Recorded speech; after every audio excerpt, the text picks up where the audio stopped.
Assalamu alaikum wa rahmatullahi wa barakatuh. Mi ń fẹ́ sọ kankan pa fídíò tó ń ṣe káàkiri yìí. Àmọ́ wọ́n táàgì mi nísìnyìí. Bẹ́ẹ̀ sọ wá táàgì mi ẹ̀rín wá pa mí pé ṣé bẹ́ẹ̀ náà ni àwọn èèyàn wá dọ́ọ̀lù tó ni? Ṣé bẹ́ẹ̀ máa ń fi kéwú ṣe fáàrí? Ṣé bẹ́ẹ̀ máa ń pe ẹgbẹ́ ẹ ríran? Bẹ́ẹ̀ àwọn tó ń ṣe ẹ̀kíní káàkiri lórí wọn ò pé o.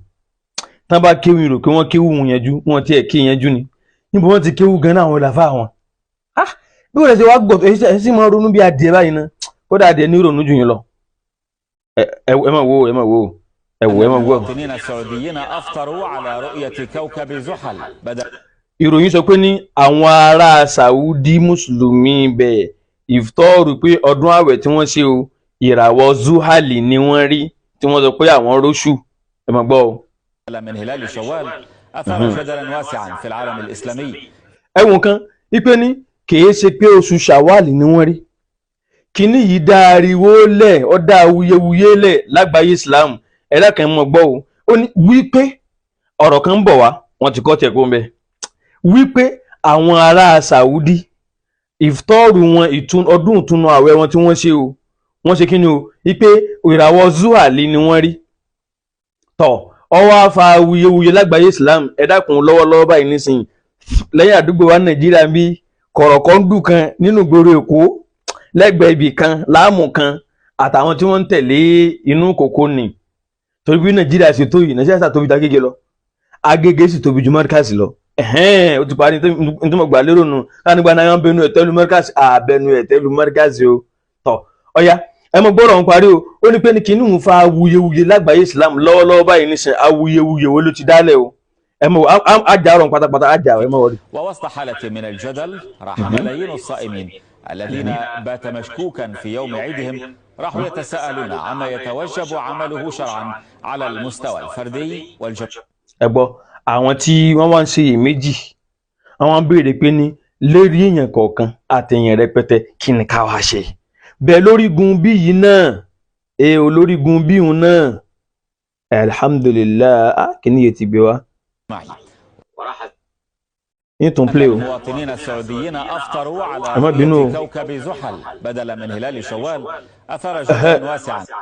يا سبحان الله انت قد دي اما بينو توري الله wọ́n dá padà díẹ̀.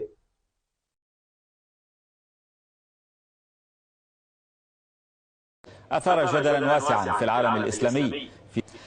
شوال أثار جدلا واسعا في العالم الإسلامي في ووسط شوال أثار جدلا. ẹ wo bí tí mo ra stop yìí báyìí nísìnyí ó ní mawaqi'un lil mu'arada lábẹ́ asaudiya tuftiru ala kawkabi zuhal tó bá kéwú lábẹ́ kíní headline news yẹn ẹgbẹ́ ó ní mawaqi'un lil mu'arada àwọn àyè kan fún ìtakora ẹni ó yẹ bá nísìnyí fún ìṣègbèmísí omi òtó ó ní mudhahara protest fi Mari'a bi Halab ní àdúgbò tó ń pè ní Mari'a ní Halab tunadi protest yẹn ń pèpè fún bí iskoti nizam al-Assad ipe ní president wọn tó ń pè ní Bashar al-Assad ipe ní kí wọ́n já ìjọba rẹ̀ páwọn ọ̀fẹ́ subhanallah ẹ mọ̀ orísìn al-Assad tó ń sọ yìí ní 2024 ló ti kúrò ní Syria o ìṣẹ̀lẹ̀ tó dẹ̀ ṣẹlẹ̀ ní Mari'a yìí ìṣẹ̀lẹ̀ 2011 ni o ìròyìn 2011 náà lọ kọ́ọ̀tì wá fálùmọ́ ànábì yìí o tán fẹ́ mọ̀ fi dàrú jùlẹ̀ ẹ wo ó ní mawaqi'un lil mu'arada mudaharatun fi Mari'a bi Halab ládùúgbò nílùú Halab tunadi ó ń pèpè bí iskọ́tì nizam al-Assad ipe ní ètò ìjọba Bashar al-Assad kí wọ́n wo àwọn ọ̀fẹ́ mọ́ ẹ̀wọ̀n kan 2011 ìṣẹ̀lẹ̀ ń ṣẹlẹ̀ èyí lè wọ́n lọ gbé fálùmọ́ ànábì lé ní ìròyìn lẹ́fẹ́ mọ̀ nígbà náà pé Saudi wọ́n ti ń takò wọ́n lágbàáyé ipò òṣìṣàn ìlànà pé wọn ò róṣù irọ́ ti wá balẹ̀ ayé yín jẹ́ báyìí idha dhalla mawla al-mar'i fahuwa dhalil bí ẹni téèyàn bá fi sórí tó bá ti yẹ̀yẹ́ yẹn náà mọ yẹ̀yẹ́ náà ni torí bá ti dàrú gbọ́ àtúkù náà mọ wíìsì ni ẹ wo làákàyè bó ṣe rí ẹ wo ohun tẹ́ ẹ fẹ́ mọ fítà ló mà níbi iṣẹ́ ẹ̀rí rè àìmọ̀kán bẹ lára yín gan ẹ bẹ̀rù Ọlọ́run ẹ ṣe ẹ̀sìn tọ́lọ́run pàṣẹ tà níbi pàṣẹ rẹ̀ àmọ́ tẹ́ ẹ bá lẹ̀ ní ṣe bẹ́ẹ̀ sì mọ kan yẹ̀yẹ́ káàkiri náà nù Ọlọ́run tó lè yóò tún fẹ́ tàṣírí náà ipò pùrọ̀ ní inú ayé yín ẹ mú tọ̀rọ̀ kankan sọ ẹ sáà mọ̀ wá bẹ́ẹ̀ ṣe borí bẹ́ẹ̀ ṣe wíìnì níta níbà yín dùnú ayé nísìn. ní Egypt kò sí àpẹnú bẹ́ẹ̀ àwọn tán sọ ọdún wọn lónìí wọ́n ṣe